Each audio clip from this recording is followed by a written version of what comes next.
Bonjour à tous, bienvenue pour un nouvel épisode d'Instant Lecture. Comme je vous en avais parlé dans l'épisode précédent, on change complètement d'univers littéraire. Je sais pas quelle mouche m'a piqué, mais j'ai emprunté un livre à la bibliothèque d'un genre totalement, alors pas forcément nouveau pour moi, mais pas habituel. Déjà, il s'agit d'une biographie, et si vous avez suivi les épisodes précédents d'Instant Lecture, vous vous êtes très certainement rendu compte que les biographies, c'est pas forcément le genre de livre que j'emprunte couramment. Donc déjà, ça change. Deuxièmement, c'est la biographie d'une sainte.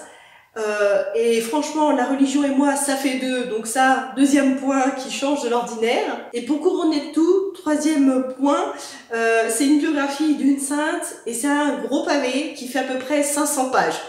Donc ça fait 3 points assez étonnants. Pourquoi est-ce que j'ai craqué pour ce livre-là quand je l'ai pris à la bibliothèque? Tout simplement parce que la médiathèque de la ville a eu une très bonne idée. Ils ont un petit rayon en fait où ils mettent tous les coups de cœur du groupe de lecture de la bibliothèque. Et ben, j'ai été fouiller, je fouille régulièrement dans ce rayonnage-là parce qu'il y a des beaux livres pour le coup qui ressortent. Et ce livre-là en faisait partie. Alors je me suis dit, si c'est ressorti dans les coups de cœur du groupe de lecture de la bibliothèque, et ben pourquoi pas, je vais essayer. Et j'ai bien fait de leur faire confiance. Malgré les 3 points particuliers dont je viens de parler, c'est un livre que je vous recommande vraiment beaucoup. Il m'a tout simplement bouleversée. Le titre c'est Bakita et c'est un livre qui a été écrit par Véronique Olmy. Bakita, c'est une Soudanaise en fait qui a vécu les premières années de sa vie au Darfour. Elle a grandi dans une famille dans un petit village et elle s'est fait enlever, kidnappée par des pillards. Donc l'histoire au départ elle se passe à la fin du 19e siècle. Bakita elle est née en 1880-1890, quelque chose comme ça. Donc elle s'est fait enlever par des pillards à l'âge de ses 7 ans environ. Et un petit peu comme sa sœur aînée en fait, qui avait été enlevée elle aussi quelques années plus tôt. Ces pillards, ils ont l'habitude de kidnapper des enfants dans les villages un peu de paysans à droite à gauche dans le Soudan et ils les regroupent tous sur des marchés en fait, des marchés aux esclaves. Donc toute la première partie du livre, eh ben, c'est l'histoire de ces différents enfants qui sont amenés à marcher des kilomètres et des kilomètres dans le désert pour rejoindre le marché aux esclaves. Et comme tout marché, eh ben, il y a des gens qui font leurs courses. Donc Bakita se retrouve à être achetée et on suit ensuite sa vie d'esclave où elle enchaîne famille sur famille. Alors quand je dis famille, elle fait pas partie de la famille, hein, c'est vraiment une esclave qui se retrouve maltraitée, battue, scarifiée, je vous passe les détails.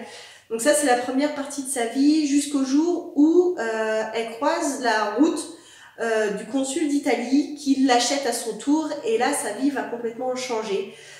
Bakita déménage avec son nouveau maître en Italie et peu à peu en fait elle passe du statut d'esclave au statut de gouvernante, de nourrice. On suit du coup toute cette transition de vie dans un pays qu'elle ne connaît pas et dans un pays qui ne connaît pas les personnes noires. Donc avec une intégration parfois un peu houleuse, jusqu'au jour où elle découvre Dieu et elle se trouve en fait une vocation de religieuse. À partir du moment où elle devient missionnaire, l'Église la met un peu sur un piédestal comme le produit de la bonté et de l'amour de Dieu, sauvé un peu du monde sauvage de l'Afrique. Bakita se retrouve du coup à sillonner l'Italie pour, dans le cadre de son métier de religieuse. Et finalement, dans les années 2000, donc longtemps après sa mort, parce qu'elle est morte en 47, dans les années 2000, elle se retrouve érigée au statut de sainte. Pourquoi est-ce que j'ai autant aimé ce livre? Tout d'abord par l'écriture. On a beau savoir que c'est une biographie, en fait, le livre, il est vraiment très romancé. Déjà parce que c'est une vie vraiment... c'est une vie de personnage de roman, clairement. Les situations s'enchaînent les unes après les autres avec des coups de malchance qui se multiplient. On se demande comment Bakita a réussi à garder l'amour de cette vie. Et si on ne sait pas que c'est une biographie, clairement, personnellement, je pense que j'aurais pris ça pour un roman. Et ce qui m'a touchée, c'est qu'en fait, il y a vraiment des passages qui prennent aux tripes. Et pourtant, alors l'esclavagisme et compagnie, je sais que ce sont des passages très importants de l'histoire, je sais qu'il y en a encore aujourd'hui de certaines manières, mais en fait, ça m'a vraiment fait mal au cœur parce que c'est une histoire finalement qui est assez récente, hein, puisque Bakita, elle est morte en 1947. Donc c'est vraiment quelque chose de très très récent, et le fait de lire toutes ces atrocités, en fait, c'est vraiment, ça m'a pris aux tripes. L'écrivain a fait le choix de mots très simples, de tournures de phrases très très simples et très enfantines, en fait, notamment dans toute la partie d'enfance de Bakita, notamment quand elle était du coup esclave, où elle connaissait toutes ces atrocités, et elle raconte, alors elle, le personnage, raconte ces atrocités avec un peu une insouciance ou une certaine acceptation en fait du sort. Et ça m'a vraiment fait mal au cœur en lisant ces épisodes-là. Elle nous raconte les tortures qu'elle a pu subir, ou que ses collègues esclaves, je sais pas comment on pourrait appeler ça, collègues, amis, les autres esclaves peuvent subir. Il n'y a pas énormément de détails, donc c'est pas un livre gore.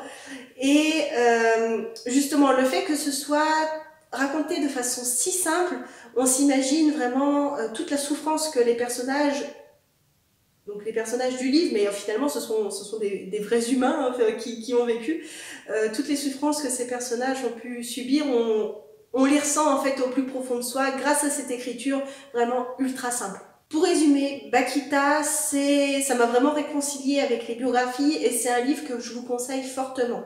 Même si c'est un gros livre, il est bien divisé en chapitres de taille acceptable, alors tout est relatif, mais les chapitres ils sont relativement petits et ça permet de vraiment scinder la lecture de façon relativement aisée. J'ai cru voir qu'ils avaient également sorti un film sur Bakita, je l'ai pas vu, je l'ai pas regardé.